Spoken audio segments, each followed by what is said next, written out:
I know. It's been a minute. Isn't that I actually hate that phrase. Hell, hate's probably a big word. It's been a minute. My life has been very busy over the last couple of weeks, so I haven't posted. But I do appreciate all of you that are following and many new followers. So thank you very much.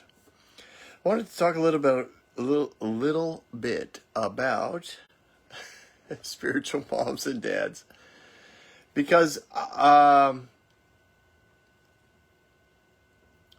think because generally broad brush generally many people have had family situations that are not ideal.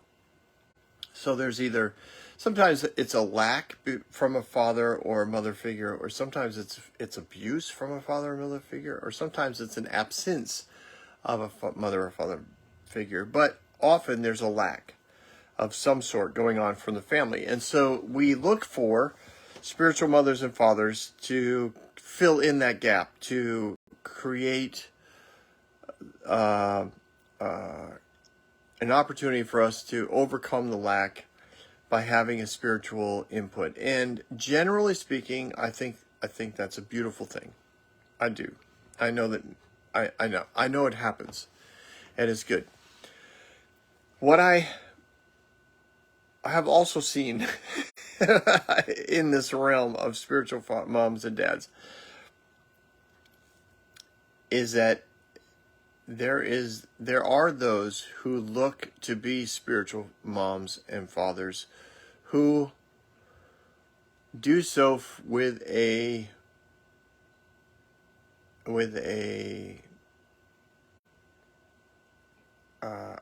agenda. There you go. They do it with an agenda. They come at it with the idea of I'm old or I've been in this for a long time. I've been in the ministry for a long time. I can bring leadership to those who don't have it. I will be a spiritual mother or a spiritual father to those who need a spiritual mother, spiritual father, and they actually want to be called a spiritual mother or father. And that sort of mentality is dangerous too big a word?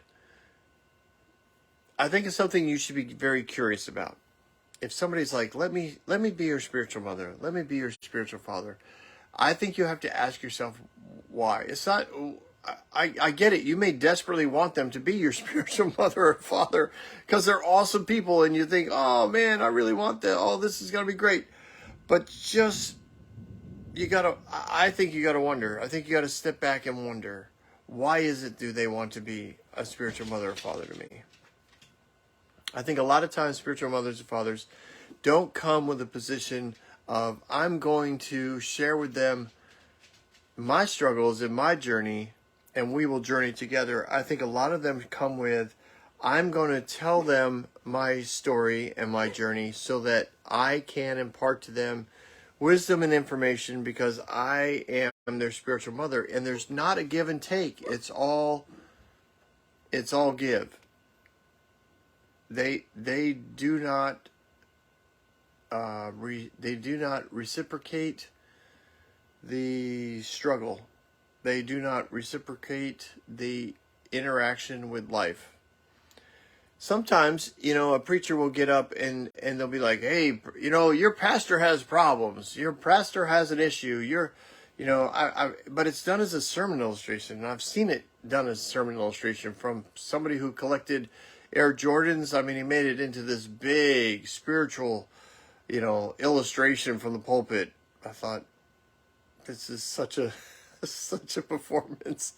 It was interesting to watch, but it was a great performance. And then there's, others who will be like, this one pastor who was up there, she shared her screen time with everyone. She goes, I spend too much time on my phone. Look, you see, even your pastor has problems. And again, it was an illustration to say, look, I'm just one of you. I'm just one of you. But the reality is they don't share their struggles with anyone. They're not really good parents. They just like the title. They like the role. It gives them an excuse to just tell you what to do because, well, I'm your spiritual father. You need to do what I say. Or I'm your spiritual mother. You need to listen to me. If you don't listen to me, I can't be responsible for what's going to happen. I don't know. There's a lot entangled in the phrasings of a spiritual mom and dad. I think we have to be careful. I think we have to be curious. I think we have to, I think it's got to be relational.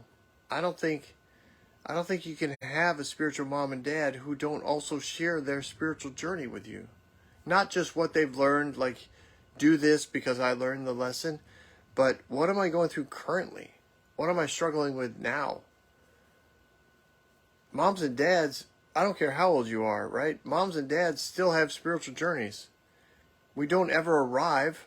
That's the beauty of the whole book of Proverbs, is you constantly seek wisdom like a treasure, but you never actually find a box full of it. You obtain it as you go. That actually could be a really good message. Anyway, some of my thoughts. Tell me what you think. Have yourself a great day, everyone.